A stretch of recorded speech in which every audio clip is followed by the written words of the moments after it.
Okay, so good afternoon everybody. Thank you for joining us on the fatigue webinar. Before we get started, we'll just do some housekeeping. So basically we're going to do some information sharing and awareness on fatigue today. We'll be asking some questions as we go through, and we'll be also asking some poll questions. So down the side of your screen you'll see when that happens, and you'll get prompted for an answer, and you'll be able to type your questions into us and we'll ask them live through the webinar. And also just at the end of the webinar, the handouts as always and the video will be available on the Step Change website. Okay, so we'll just do some quick introductions with us in the room. Jake, do you want to start? Hi, it's Jake Malloy from RMT and the Vice Chair of the Offshore Coordinating Group of Trade Unions. Bob Egan, Head of the Workforce Engagement for the Health and Safety Executive and Co-Chair of West. And I'm Vicky Lamont. I'm one of the HSE managers for Shell UK, and also I co-chair the West group for Step Change as well. We also have Emily in the room with us. She's the project coordinator for Step Change. She'll be helping us with all the questions today, and I'll introduce Neil in a second just before we hand over to him. So next slide please, Emily. So, well, first poll question we're going to ask today is just to get a feel for where everybody is dialing in from. So can you just let us know, how are you dialing in today? And I think the answers are you're either at home, or you're in a site location alone, or you're also potentially at a site location in a group of people as well. Or there may be another option. So I think there's 4 options you can select. 43% are at home, 25% are alone offshore, 25% in a group offshore, and 7% other. Okay, good. Thank you for that. Okay, we'll just, next slide, Emily, and we'll just do a quick introduction. So we're here today to discuss and engage with everyone on the hot topic of fatigue. We've got around 85 locations dialing in and participating. So what we're going to do is start with some awareness information from Neil Clark. Neil is the CEO of Integrated Human Factors Company. He's also a pilot, a ski instructor, a rugby player, and he also chairs the Human Factors Group for Step Change and Safety. After Neil's done some information sharing with us, we'll also do a mixture of poll questions, and we'll also open up for some question and answer from you guys as well. So Neil, I will hand over to yourself to take us through your slides.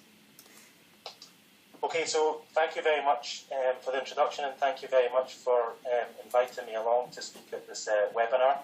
As Vicky's already alluded to, I'm really just going to give you a brief outline of fatigue and what it means to be fatigued, some of the key myths and some of the key facts of fatigue, and we're going to, it'll last for about 20 minutes, and we'll open up for questions and answers at the tail end of my presentation. Again, as Vicky mentioned, in a former life I was an Air Force pilot. I don't want to dwell on that too much, but what I do want to draw your attention to is that I think that one of the strong indicators of how well fatigue is being managed within a workplace is just how often it occurs in the daily conversation on the fabric of doing your job. So in my time as an Air Force pilot, we would do three typical things. We would brief before we fly, we would fly, and then we would debrief after we flew. And at every stage in that process, fatigue was not always at the top of the conversational list, but it certainly featured and had its place as an agenda item. And we would ask very simple questions such as, are you fatigued? Do you think I'm fatigued? If so, we try and make a self-assessment of it, which is incredibly difficult, and I'll come to that later on. That was before we flew. We would talk about things like how well we slept last night, how long it was since we last slept, how long we've been awake for. Very simple questions that give us very strong indicators to how well we are about to perform.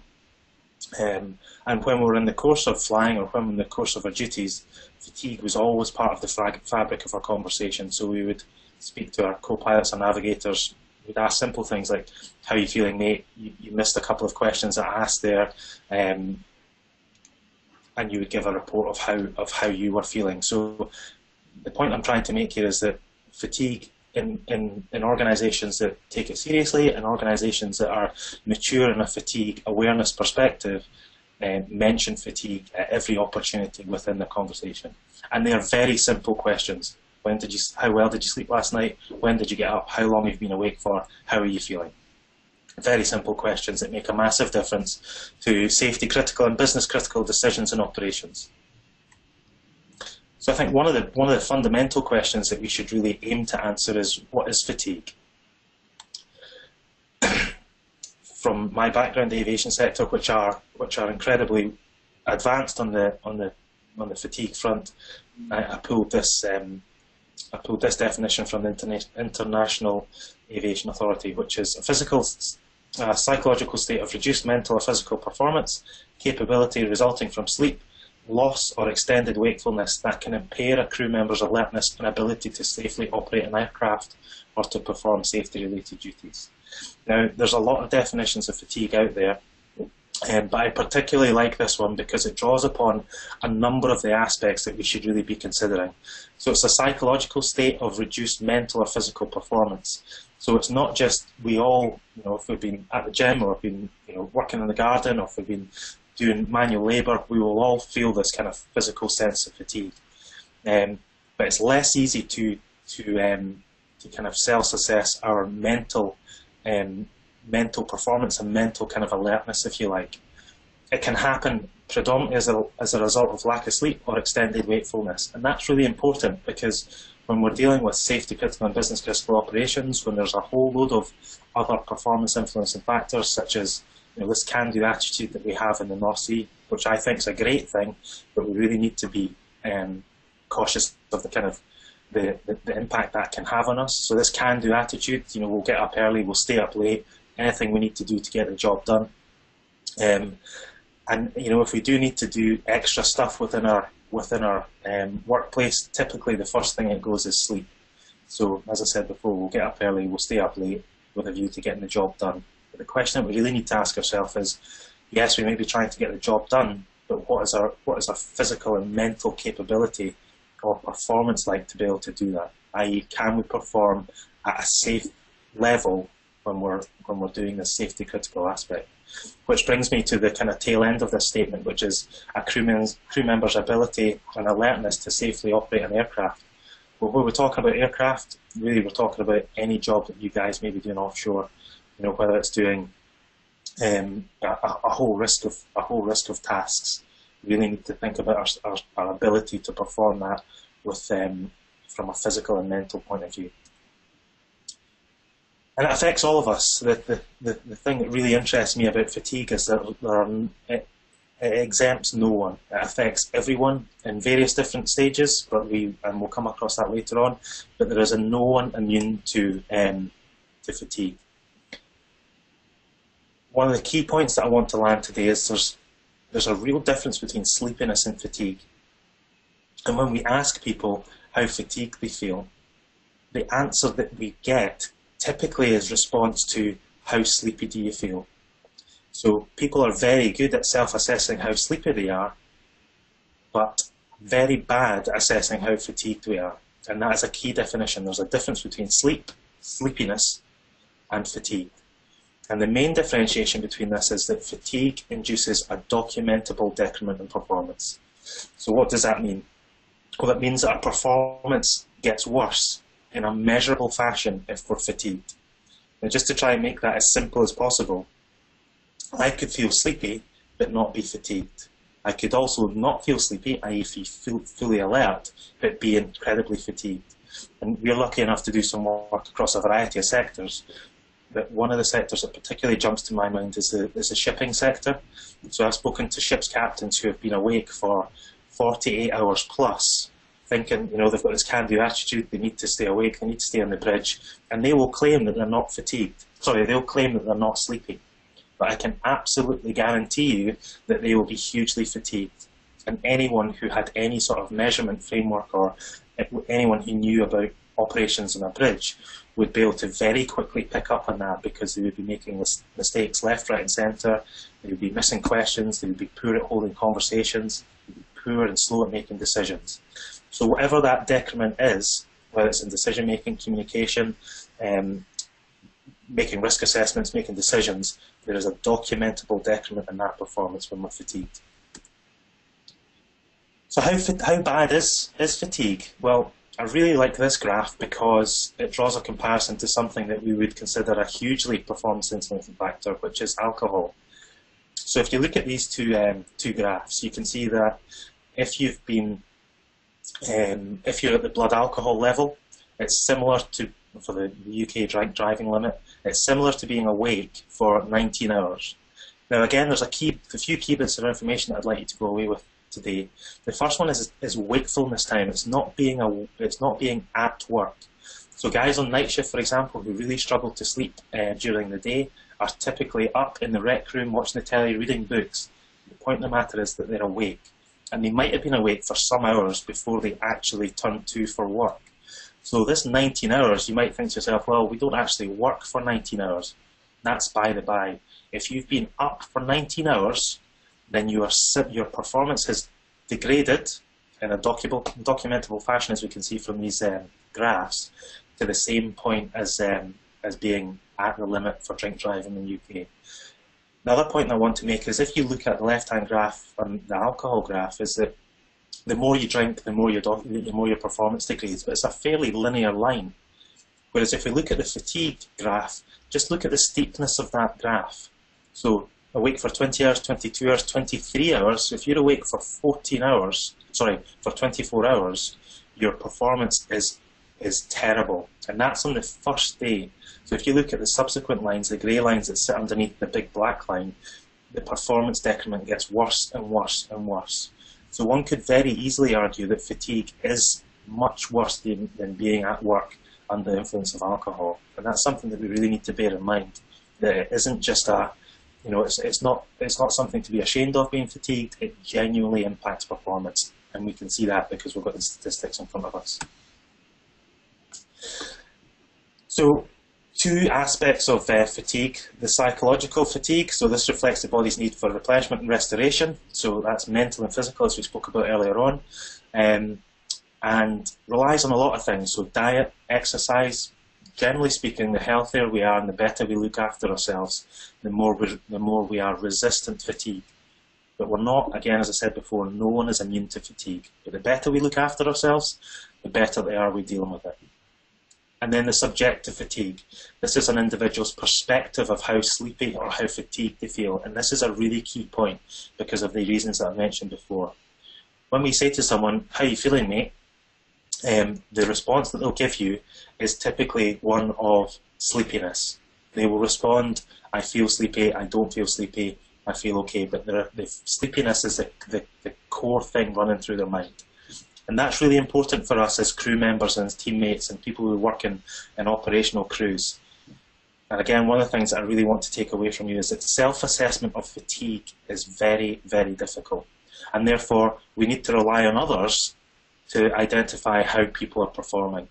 And that looks like, very simply, you can ask someone, "How are you feeling, mate?" "Oh, I feel okay, I don't feel too sleepy." In actual fact, you've noticed that they're making mistakes, they're not holding conversations, they're making poor decisions, and they're not behaving as you would expect them to. That is one of the key indicators, or the key indications, that people could be fatigued. For the challenges associated with fatigue, it is incredibly difficult to self-assess, as we've spoken about before. Some may say that it's difficult to integrate with normal operations, and there is this kind of, as the industry moved to 3 and 3, I think there was this risk of turning fatigue into a cottage industry. I personally don't think that is required at all. I think there's lots of opportunities to weave fatigue and fatigue measurement and fatigue awareness into the daily operations as we see them just now. Toolbox talks, pre-crew briefings, etc., etc. It is very intangible. We're talking about how we feel, how people are performing. It is on the intangible side of the spectrum.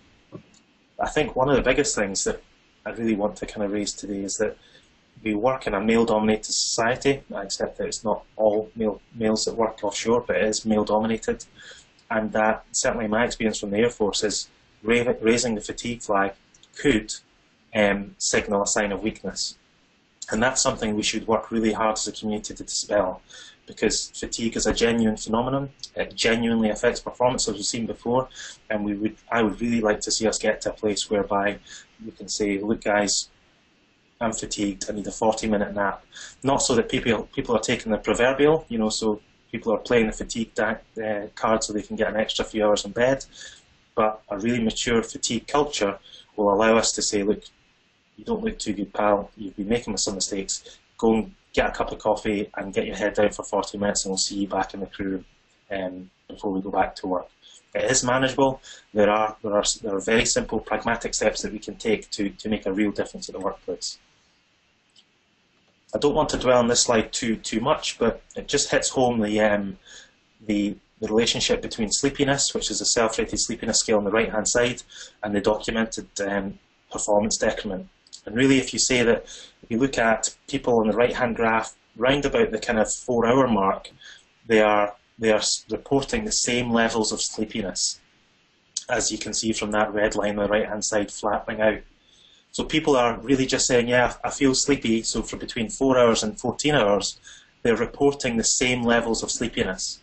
But if you look on the left-hand side, their performance is continuing to decrement. So their performance and their duties, whatever that may be, is continually getting worse over a period of time. But very quickly, into that same period, people report the same levels of sleepiness. So there is a huge difference between sleepiness and people's self-assessment of that and a decrement in performance related to fatigue. And I'm happy to answer some questions on that later on. Again, according to the United States Air Force Laboratory, they do a whole load of work on shift scheduling and sleep and fatigue. They reckon that fatigue is probably the third most prevalent risk to their safety critical operations. I'm not attempting to map this onto our operations, but they were saying, and they've done a lot of work on this, that you would never send someone onto a work site untrained. You would never send someone onto a work site who have done their training but it's expired, and that's what they talk about, currency. And therefore you should take the same kind of measures in considering whether you'd send someone onto the work site whether they're fatigued or not. And I quite like this slide because it ties us into why fatigue really affects us. And the reason that fatigue affects us is it affects our ability to be attentive and concentrate. And that's what they mean from this large amplitudes in moment-to-moment fluctuations. So those of us on the call who drive, I guarantee will have all had that moment where you've just, your head's bobbed, you thought, gee whiz, I just about fell asleep there. Or you may have been asleep for a microsecond. And it doesn't matter how good a driver you are, how many tests you've passed, how much experience you've got. You may be a full-on racing driver, but you can't deliver these technical skills if you're asleep. And that's why it is so important that we consider fatigue seriously. And that's where non-technical skills come in. So, fatigue is one thing, but it's just one of many performance influencing factors when we talk about workplace pressure from up top, so trying to get work done. Environmental conditions, so we could be fatigued, we could be working in noisy atmospheres with poor lighting, lots of noise, lots of distractions. All of these things will be amplified by the fact that we're fatigued. And the stories, the figures tell the story. 20% of road accidents are believed to be caused by fatigue. Up to 25% of these are fatal. And again, for us in a male-dominated society, in the offshore workforce, 85% of these involve men. Really powerful statistics taken from the DVLA. When we look at how fatigue affects our performance, we're looking at a kind of random spread of performance. So if we look at this graph here, we're really looking at it, looking at the left-hand slide. This is a good example of a kind of common performance metric. So we would like all of the kind of holes in the graph to be on the left, and the left-hand graph to be right through the middle, because that would show consistent performance delivery, if you like. But on the right-hand graph, we can see that there's a dislocation to the bottom right. And that means there's probably something wrong with the training, there's probably something wrong with the process or the procedures, but it's predictable and it's consistent. So we've still got quite a good grouping of performance, but it's dislocated in a standard fashion to the bottom right. So we can do something about that. We can look at the training, we can look at the process, we can identify the issue and fix it, and start to move that group back into the middle. Same graph on the left-hand side, but this time the graph on the right-hand side is due to fatigue. And really what I want you to have a look at is just look at the spread of those variances in performance. Much bigger and much more random. So it's a lot harder to predict where a fatigued individual will drop the ball. Much harder to predict. And therefore, really, the only answer to that is to manage fatigue, because that's the only thing that will allow you to keep your grouping tight and semi-predictable. Again, a quick look at how long it takes us to kind of move into fatigue state. Well, this is, again, looking at risk hours at work. So we are 30% more likely to make a mistake in the last 3 hours than we are in the first 9. Again, really simple figures. There's evidentially based data that we're looking at here. And again, so a lot of people work 12-hour shifts. All I'm looking for you to take away from this is that in the last 3 hours, you're far more likely to make mistakes than you are in the first 9. This one's lifted from the aviation sector again. A captain who has been on duty for in excess of 13 hours is 40%, almost 40% more likely to make a mistake or have an accident than someone in the first 9 hours. So again, just bear in mind that in the tail end of your shift, you and your co-workers need to really think about looking after each other from a fatigue perspective, because you're in a much more error-prone band. Fatigue affects us all differently. Affects us from person to person. Personally, I'm poor at managing fatigue, but lots of people are much better than that than I. I don't want to dwell too much on this slide, but I do want to ask you this one question. When I was in the Air Force, I always struggled with the flight scheduling. So people would, you'd come in the morning to the squadron, you'd look at the schedule that was just, you'd look like you had to be a superhuman to keep up with it. And that was because, we did a little bit of research on this, the person who's in charge of the plan or in charge of the schedule is almost always one of the most fatigue-resistant people in the squadron or in the workplace. So the guy who's managing the plan typically is incredibly good at managing fatigue. And as simple as that may sound, it has a huge implication on the people who are actually having to do the work. So again, a very simple question to ask: are the plans that we're being asked to do realistic? And is the person who's making the planning and the scheduling fully aware and fully cognizant of what they're asking people to do from a fatigue perspective? Again, a small graph here about how fatigue affects us differently. In the top, the green, the yellow, the cyan, purple and red lines, you've got fairly fatigue-resistant individuals. I would put myself on the green and the grey line at the bottom, and I would really like to know what the white line took at 9 o'clock in the morning, because his performance picked up significantly towards the end of the day. So what do we do about it? Well, we need to recognise that, in my opinion, fatigue represents a significant risk, but it can be managed in a pragmatic and sensible manner. And I think that promotion is the key to success. And what I mean by that is that the more that we can get fatigue integrated in part of our daily conversations, the better, because that's one of the leading indicators that it is truly kind of hitting the radar and people are considering it. And it's no good for people individually to consider it. You need to consider it as part of a workforce, so we're looking out for each other. It goes back again to that piece that it's incredibly difficult to self-assess. So what that means is we need other people to self-assess or to assess us for us. A few rules that we can do. So, when we are fatigued, when we are looking for people to work on night shift, procedural, rule-based activities are much more resistant. So the more that we can cut decision-making and risk assessment and dynamic work environments out at night time or in areas where we know that people are fatigue-prone, then the better for us. Some of the areas that fatigue really catches us out is when things are dynamic, when we're asking ourselves to make decisions, when we're asking ourselves to look after multiple information streams, when we've got geographic distance between communication.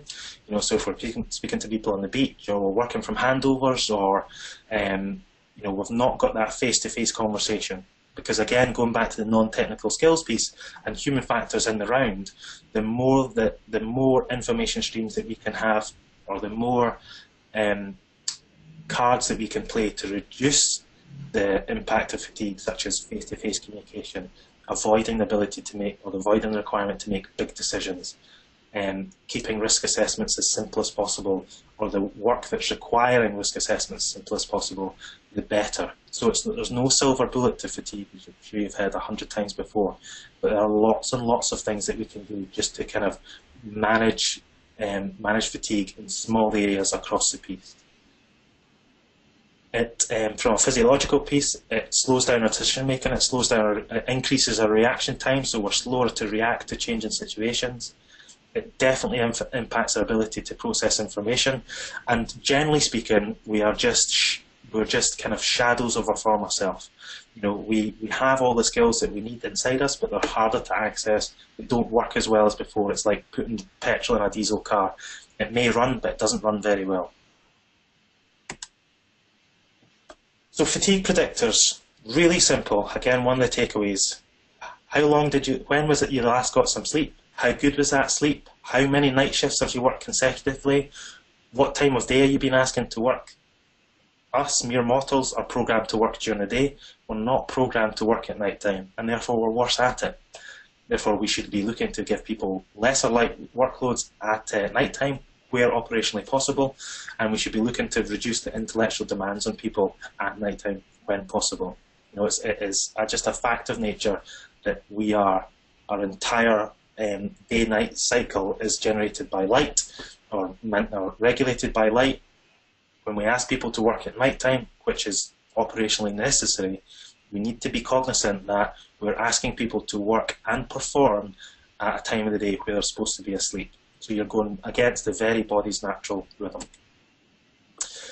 These little guys, again, just to kind of draw it to some of the personal factors, that's the happiest tire guy I could find on the internet.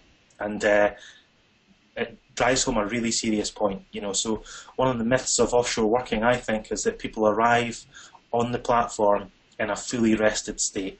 But the fact of the matter is, guys, that, you know, some of us may have small children at home. I've got a 3 and a 5-year-old. They still never sleep through the night.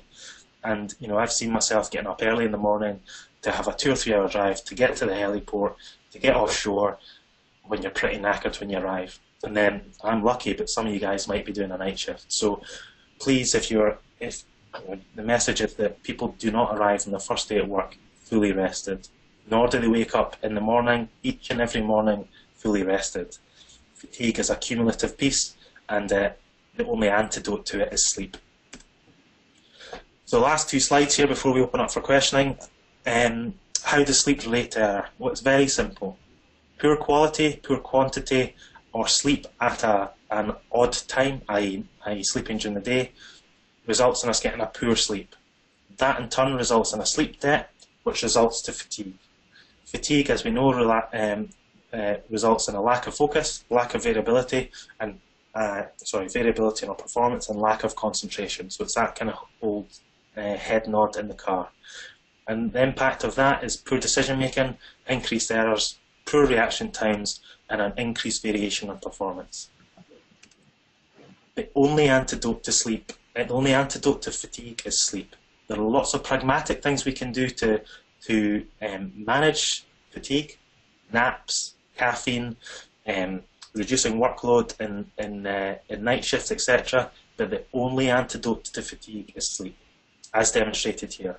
A good sleep reduces your sleep debt, which increases our ability to focus, be attentive and concentrate, which in turn allows us to make good decisions or better decisions, reduce our error, reduce our variability in performance, and improve our reaction time. And it's as simple as that. I genuinely believe that I know that we need to work in night shifts. I know that we're asking our guys to do more with less, but fatigue can be pragmatically managed as long as we appreciate what impact it can have on our performance. I think this is my last slide, but these are all things that we have in the daily fabric of our lives offshore. Toolbox talks, hazards and controls in our permit to work systems. We have got good governance and management above us. We've got lots of opportunity to discuss it in our crew briefings and good ops or whatever your publications are, and lots of management meetings. So one of the things I would like to see increase is just simply fatigue featuring more in the daily conversations, Because if that happens, we know that we're considering it, we know awareness is on the up, and we know that we can discuss and manage all of the implications of fatigue. That's me. Emily? I've had a question come in for you, Neil. You said one of the things you said is to go and have a cup of coffee and have a nap. Is this correct? Yeah. Coffee is a stimulant. Yes, I mean, so one of the kind of proven ways of managing fatigue on a short time is having a cup of coffee, trying to get to some sleep before your caffeine kicks in and wakes you up. You can see it is endorsed by the DVLA. I know it's endorsed by some operators across the North Sea. So that is, in my opinion, and the opinions of others who are setting these policies, it is a good short-term way of managing fatigue. Okay. Thanks very much. So I think we'll go to the first poll question, and then we'll open it up for questions from you guys. So, Emily, do you want to move the slides on? Are you back in control? Really? Okay, so the first poll question is, does fatigue feature in your daily conversations whilst you're at work? I'll close it now. 37% have said yes, and 63% have said no. Okay. It's a quite interesting outcome. And you would think with all the changes in the industry recently that actually would have been more discussed, but okay. Clearly a bit of work to do. I think we've got another poll question and then we'll open it up.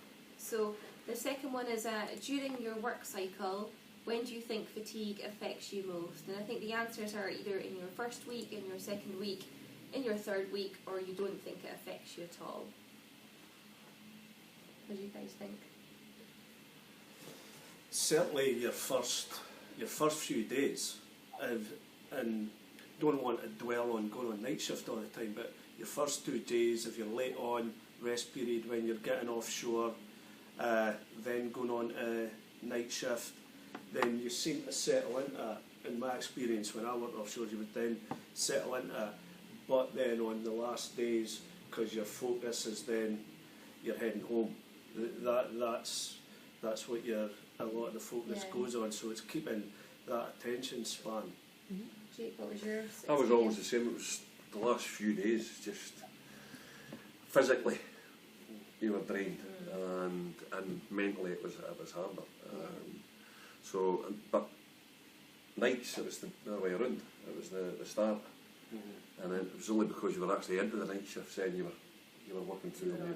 You were actually beginning to sleep then. But, No, I was similar. I was it was always about that 3/4 of the way through. You just get over the halfway point, you have a bit of a lull, and then you start picking up again towards the back end of your trip.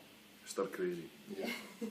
I've closed the poll. 76% have voted, and the results are 14% within the first week, 14% within the second week, and therefore 46% within the third week, and 25% doesn't get affected. Wow. Don't get affected. So third week. So that's probably quite consistent with what we were saying. What we're just talking about. So just after that halfway point, and then that bit kind of towards the end.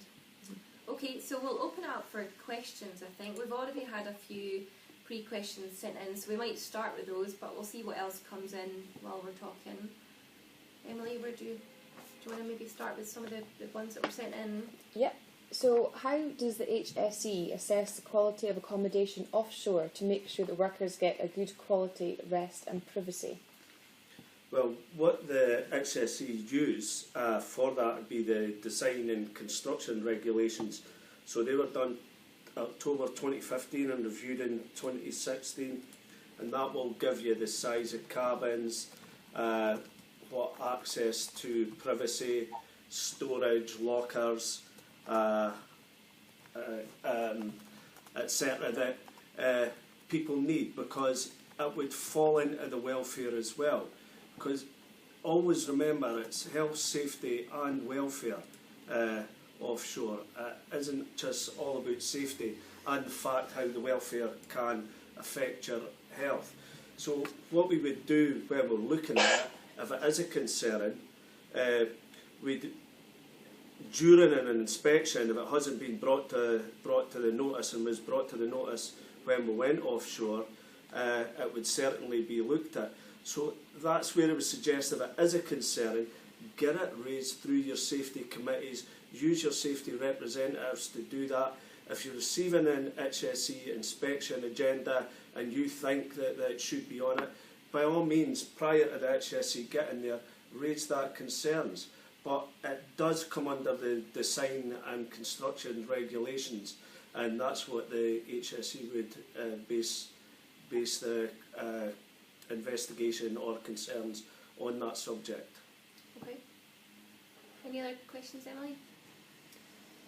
We've had a couple of comments in around how to catch up on sleep and how to help rest, but we have a question for you, Vicky. Okay. If dual and triple occupancy is deemed to have no effect on fatigue and privacy and well-being, why are management and supervision and most of the operator staff always allocated single occupancy cabins and extended leave cycles, which contractors are not given? Okay, so yes, I mean, a good question. I suppose the first thing to say is that there, you know, I don't think there is generally, I mean, there may well be on some installations, but generally there's no differentiation, unless, of course, where individuals may be on more of a call-out rota or maybe considered 24-hour working staff. So, you know, an OIM is quite a good example of that. An OIM will be on 24-hour call-out whilst they're on the installation, and generally will always be working in their off time. And that might not be visible to everybody offshore that's working with them, but they might do a number of days in their off time. So that's where sometimes they'll get a different leave cycle, or sometimes they'll get single occupancy. But I think generally, I think the other thing to add is there's no one right answer. There's no shift pattern that suits absolutely everybody or every single company. It's all got to be on what type of work you're doing, what type of night shift you're doing, or you may not be doing night shift at all, and that's where sometimes you start to see differences. I don't generally think that it's always because of what company you work for. It's a lot to do with the type of work and the type of things that are asked of you whilst you're on shift. Although it may not be perceived like that, I do understand that. And I think the other thing to add as well, sometimes a lot of it also just boils down to terms and conditions, and a lot of that is to do with benchmarking. So, depending how your company benchmarks against other companies, that's generally then how they see themselves to be competitive, that they'll offer a certain shift cycle to set them apart from other companies. I know that's probably not the answer that everyone wants to hear, and Jake is laughing at me. It's not an easy one to answer, and I know there's a lot of perception about that, but I think you can't.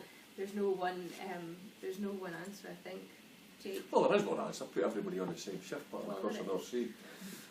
Bring about some equality, some standardisation, some engagement with the troops, because that's what they want to see. But yeah, I hear what you're saying. It's been a bugbear for years, from 2 weeks on to 1 week off, right the way through 2-2-3-3, 2-3, or the Norwegian model, of course, 2 and 4. But maybe that's just a step too far. That leads me next into another question. We have the OCA agreement claiming an independent review of the 3 and 3 sometime in the next millennium. Yet there's nothing for caterers whose work is just as demanding. Why do we allow these different pockets of workers to sporadically claim to want to review rotas when clearly the majority of the industry need a review? So why isn't the industry taking the lead as a whole, undertaking a review of all working rotas and not just small groups? Well, one for you, Jake. Pockets of negotiation. Well, it's a good question. Perhaps? I mean, I think we'd have to ask the industry why they're not taking that view. I know there's a wee bit of dissatisfaction with the fact that the OCA said they were going to do a review, and that hasn't been done yet. But I think that's part of the process that the unions involved with that agreement are in. I hear what you're saying about the caterers. We're involved with the catering agreement, and I completely agree that the caterers are under the cost just like everybody else is. So yeah, maybe the question should be raised with industry as to why we aren't doing a cross-industry review of the impact of shift patterns 3 and 3 or different rotas. It's probably long overdue. We've been going through this perpetual change now for the best part of 2 years. So yeah, let's get the review done. I'll raise that with Oil and Gas UK. There we go. I mean, part of that as well, the stress. I mean, the stress that could be affected personally, due to job situation, job changes. But then this all has to be managed safely, and that's where fatigue procedures involving the workforce, involving the safety reps, working closely with the companies and developing a good fatigue management procedure, because stress is also a big part of fatigue.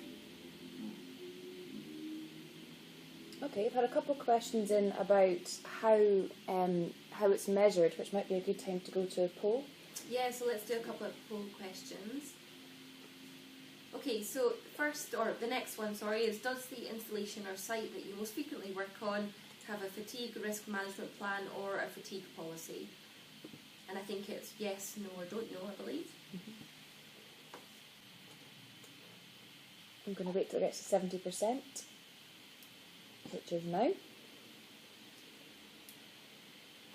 48% have said yes, 33% have said no, and 19% don't know. Wow. I think the most worrying is probably the 19% that don't know, actually, to be honest. Things like that, yet again, it could just be raised. What is the fatigue management policy? It's certainly a question the HSE will ask when they're involved onshore or offshore in the energy division. If there is a fatigue management policy, how is it being looked at and how is it being communicated to the workforce? Yeah, because there's no point in having a fatigue management plan if people don't know about it, because a big part, as Neil was saying, a big part of fatigue is actually, you can do an element of self-assessment, but it's about sitting with your colleagues and actually getting them to assess you on fatigue. And so if people don't know that there's tools out there to help them assess it, then it's already fallen by the wayside, isn't it? Yeah, I think it's also, it becomes the issue, well, there's a policy, but how is it being applied? I know, because a lot of the complaints we get is about the cabin sharing, especially on production platforms. I've heard it said that moving to 3-3 on production platforms could be done because it's been done for years on drilling, but drilling tends to be 2 shifts, nights and days, 1 in, 1 out. Your production installations now, you're getting more and more carbon sharing. How do you manage that? How do you apply the policy to the guy that's got 2 or 3 different people coming through his cabin all the time? It's a difficult one. One the industry's going to have to tackle, that's for sure. Yeah. Certainly, in my time working offshore, one of the best trips you would ever have was when you had a room to yourself. And as always been a contractor, we very, very rarely got a room to ourselves. But you had the best trips when you had a room to yourself, because you've got that rest period, you've got that privacy, that the best will in the world, you don't know who you're sharing with, or even if you do know, some snore, some go up in the middle of the night, some don't. So it's just getting that rest period. Yeah, I always thought that one of the most difficult jobs offshore must be the position that manages all the cabin planning and bedding allocation. My radio op used to just pull his hair out at times because there's some things you just can't, you can't mitigate against a guy that snores, and if you're full to capacity, where do you put people? Hell yeah. I think Neil would like to comment something. Neil? Yes, thank you. So I think there's been a few really key points raised there, and I think that when we look at that last poll, I think really we should be looking at adding the 43 and the 19% together. That's the group of people who don't understand or aren't being properly engaged, and that number for me is way too high. And it's really simple things. Bob, when you talked about your privacy and things, there are really simple things that you can do to support our sleep patterns, and one of the terms is sleep hygiene. So our sleep hygiene cycle, if you like, is our daily routines for going to bed. So some people might, read the book, do their teeth, have a drink of water, then go to bed, whatever it may be. But the fact of the matter is, it's not necessarily sharing the cabin itself per se, but it's an interruption to the normal way in which we go to bed, which has a massive impact on on how we go to sleep. And I think, Vicky, I agree with you. The guy who's managing the cabin access, etc., that's a difficult task.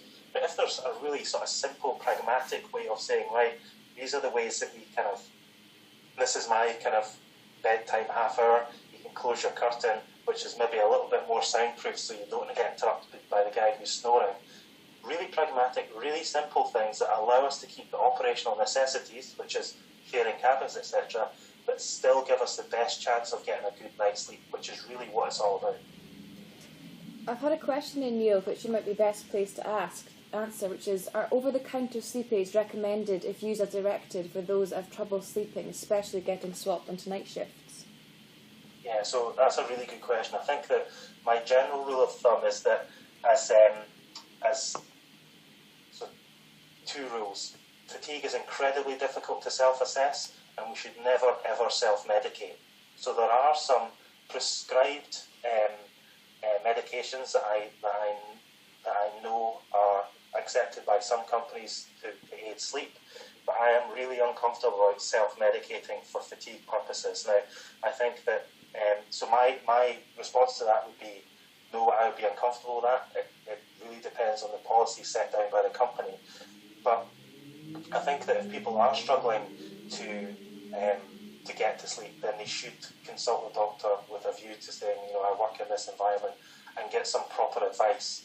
And I think that the other thing I'd like to say is that there are loads and loads of things that we can do to improve our sleep before turning to medication. I understand that some people may have to, but there are lots and lots of simple things, such as setting the same bedtime every night, avoiding screens and iPhones and iPads and Kindles before we go to sleep, proper soundproofing that we can do before we go to sleep.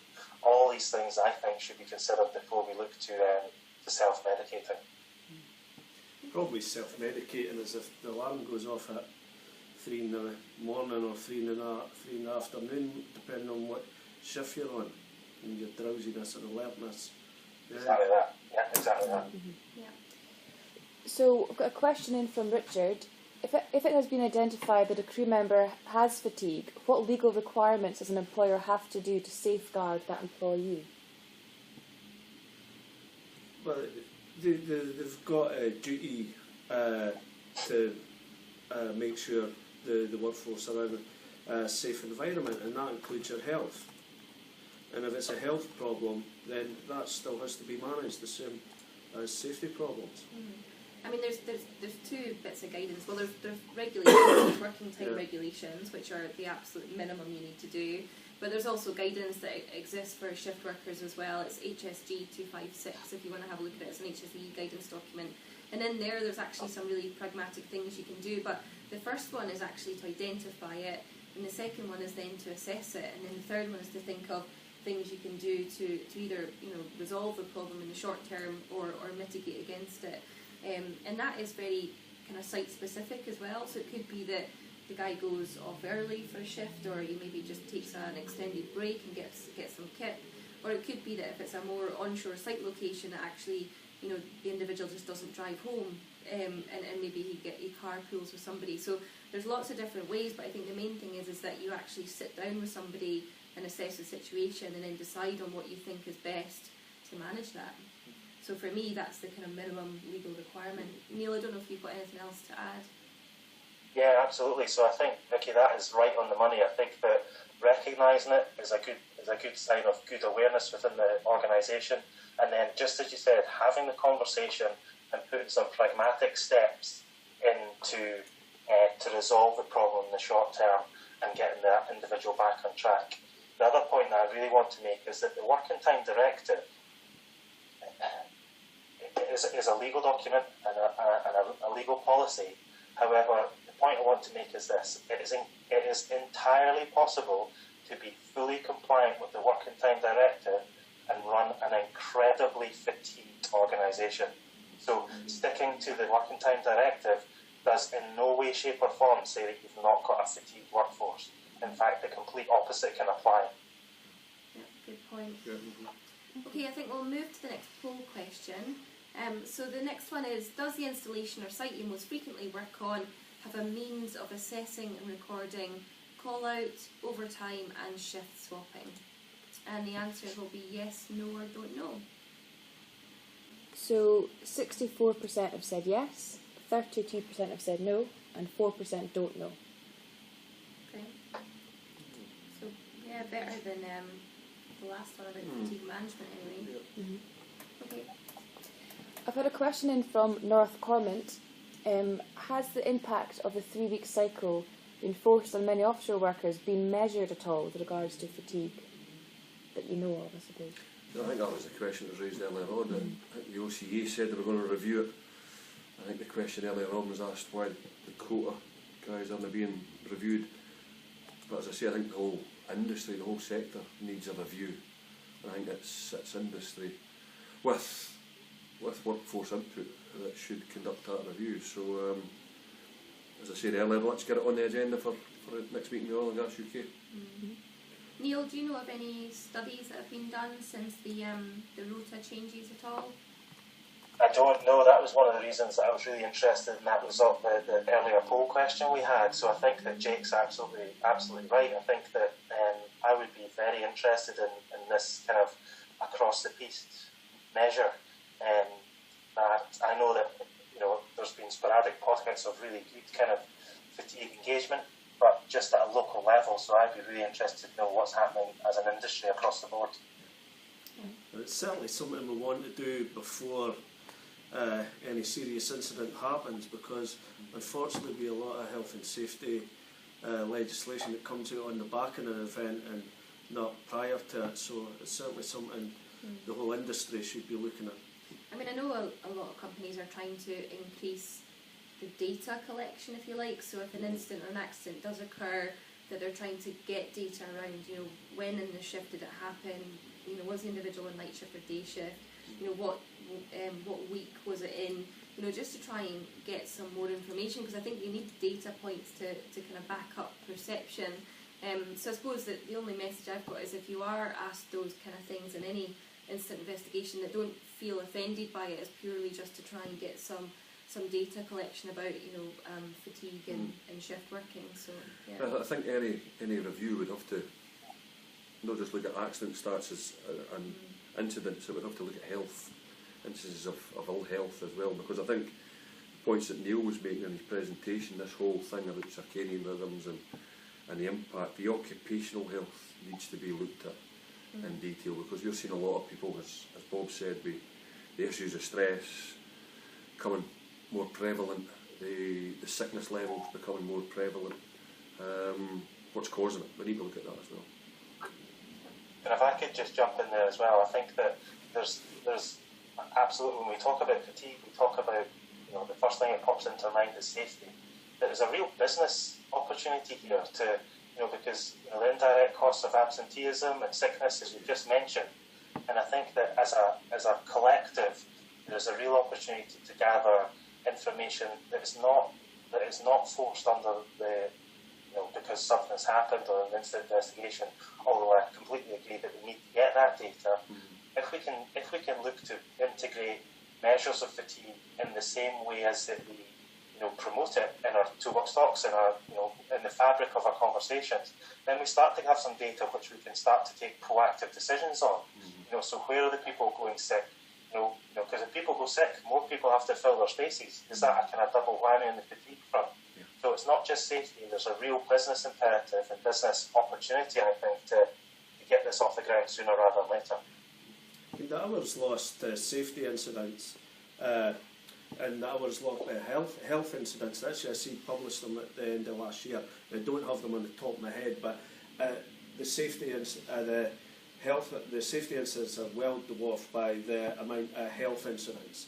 So if it's like 3 million man hours, it's 26 million, something like that, for health incidents. So business, it doesn't make good sense to ignore fatigue. Yeah, and the health incidents generally result in longer term off work as well. So absenteeism goes longer because it's less easy to resolve. Yeah. Okay. Have you got more questions? I've got lots and lots of questions coming in. Yeah, lots and lots. One for Neil, if you could answer really quickly for me. Do you think if a company has cut a high percentage of their workforce and there are like 30 plus spare rooms, should they utilise them instead of closing them for the foreseeable future, as it could be an opportunity to improve the quality of rest? Yes, exactly.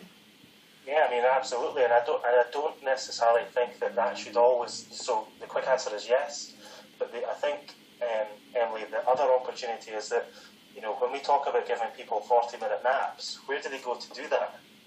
So if people are, do they go and tuck themselves up in the corner of the rec room when there's people playing pool round about them or watching the telly? We are looking at, when all is said and done, we should have an entire focus on improving the quality of sleep that people have.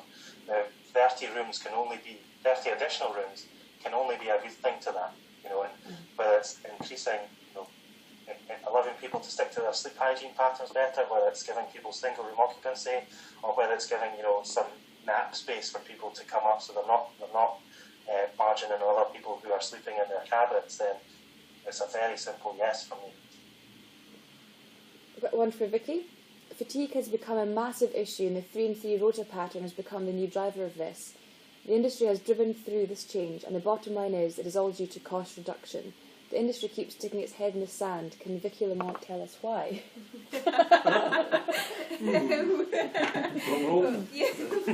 Talk about being put on the spot. So I think what will I say about it? I don't think the industry are burying their heads in the sand. I think they knew exactly what they were doing with regards to the shift change. I think where the perceptions may exist around that is probably due to insufficient workforce engagement and also insufficient knowledge and awareness around fatigue. I think at the end of the day the industry had to change, and it had to make some significant step change around how it was conducting its business in a competitive fashion. And I'm not saying that the shift change was the only way to achieve that, but it was one of the ways that they could achieve that.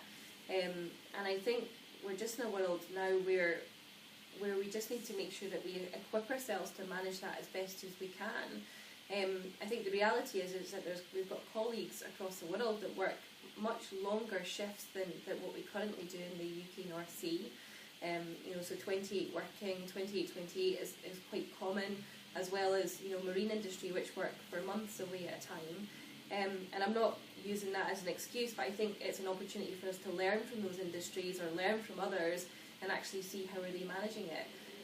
I think this has been a change, a significant change for all of us, and that change shouldn't be shied away from. We should tackle it head on, talk about it openly, and more importantly, equip the workforce and how to deal with it. So I don't really know what more to say than that, to be honest, but Poll question? Yeah, any other comments on that before we move on? Plan it in. If you were 2 and 3 and you're now 3 and 3, most wouldn't be happy about it because all the changes to their lifestyle. But that should, as Neil said, plan in a daily job thing, especially when it comes to contractors, etc. How many hours are they given to do this job? If it's the last 3 hours of a shift are potentially the most dangerous, then that should be planned in. Okay, poll question. So do you think fatigue is being used as an excuse for longer breaks and shorter shifts? Oh, this will be an interesting one. Especially after the question I've just had. 22% have said yes, 65% have said no, and 13% are not sure.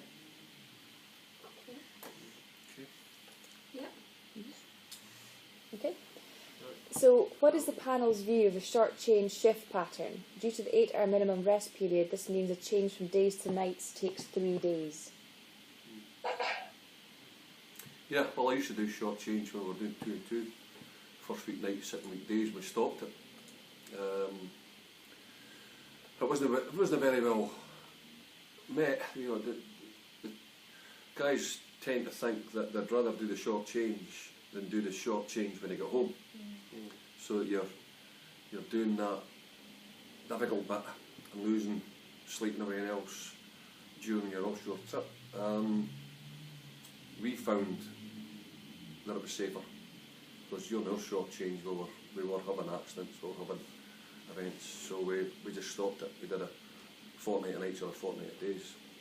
But I know there's still short changes go on with a lot of the drilling guys. And there's a lot of people get moved from nights to days for operational reasons. You've got to manage it, as Bob said already. It's got to be managed, and I think anybody that's involved in it should simply put their hand up and say, well, I'm sorry, I'm tired, I'm struggling here, and I need some additional rest. It needs risk assessed, and that's where, if you've got a fatigue procedure, that should be in there. That should be clearly stated what, if there is a changeover, what is put in place to minimise the potential of risk. I read one survey, it was like a Norwegian one on that back in 1990, and the incidence rates were going on to nights on your first night, or if you were doing a changeover, it was the sixth to eighth night, so when you changed over. So it isn't recommended that you do a mid-shift changeover, but if it has to happen, it should be managed and properly risk assessed. I think, like we were talking about earlier, though, it can be managed really well if you've got the room to do it and the room to manage it. And so, going what we were talking about, having spare cabins or cabins available, and makes short change a lot easier. And there's some departments that I worked with offshore that did it really well. Drilling, I thought, actually managed it really well, but that's because, as you said, Jake, that they're generally in a kind of two-man cabin and it's two shifts, so they've got the room to kind of manoeuvre. Where you get into problems if it's people that are doing it kind of on a ad hoc, sporadic basis, and you kind of need to manage that. But yeah. If I could just add something there as well, I think that really effective fatigue management comes through knowing where our issues lie, and we know that the swing shift is one of the higher risk areas, so we know that we're putting people into error-prone areas, and just as Bob said, it needs to be risk assessed. As long as we know that and we can put effective measures in place, then we can more effectively manage it. But the swing shift, I completely can see why Jake, you got rid of it. It's not just getting an 8-hour shift. Our bodies are regulated by something called a circadian rhythm, and they are unbelievably difficult to shift. So you can't just say, right, I'll sleep during the day one night, sleep during the night the next night. It just doesn't work like that. It takes time to evolve, and it's very akin to being jet lagged. We all know that takes a while to get over. So I think that going back to the earlier question of gathering data, knowing where our pitfalls lie, this is something that we know. It induces fatigue. We know it increases errors. We should try and avoid it where possible, but operational necessity again is a high consideration. So we need to do everything we can within our power to manage it effectively. And we know from the comments on the panel that it can be done properly. I think the problem right now is the 3 weeks and nights, because you've got 3 weeks leave, but that first week is completely wiped out for a lot of the guys, especially the older guys. Trying to go from 3 weeks and nights, because you're so deep into the night's circadian structure, getting back to days is an absolute nightmare. The last question I've had in is, does fatigue affect people onshore as well as offshore? You better believe it. Yeah. And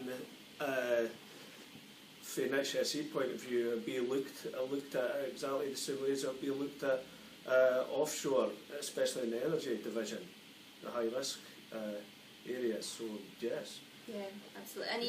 And even for onshore sites, it's not just shift workers either. You still get your the maintenance guys might just be Monday to Friday, kind of not 9 to 5, but there or thereabouts. But if they have to come in at the weekend to do breakdown maintenance, that's all adding to their shift pattern. So yeah, everybody's susceptible to fatigue. Yeah. So I think, Emily, that's probably one of the most insightful questions we've had today. That we've got people who are working 10, 11 hours in the office, and they've got an hour either side commute. It's absolutely guaranteed that fatigue will be setting in, and they'll have family, pressures and things at home that's contributing. But the one thing that I just want to add very quickly is that we spoke earlier about industries, mariners and things that have been working on longer shift patterns for longer periods of time, and that seems to work. I think one of the things that's really struck me is that, yes, we've made a change to the organisation or the structure in which we're working from 2 and 3 to 3 and 3. I've not seen a huge amount of evidence in the work being tempered. So we're still trying to get through the same amount of backlog, we're still trying to liquidise the same amount of plan, and the same amount of work is hitting the platform from onshore. And I think that is one of the key areas. We've got less people, we're asking them to do more. Fatigue is a bigger issue, but what are we doing in terms of what we're actually asking them to do in terms of workload, plan, etc., etc. Okay, so that is us. Thank you very much, Jake. Thank you, Bob. Thank you very much, Neil, for doing your session as well. Really appreciated the slides, and thank you to everyone that dialed in. And we'll see you next time.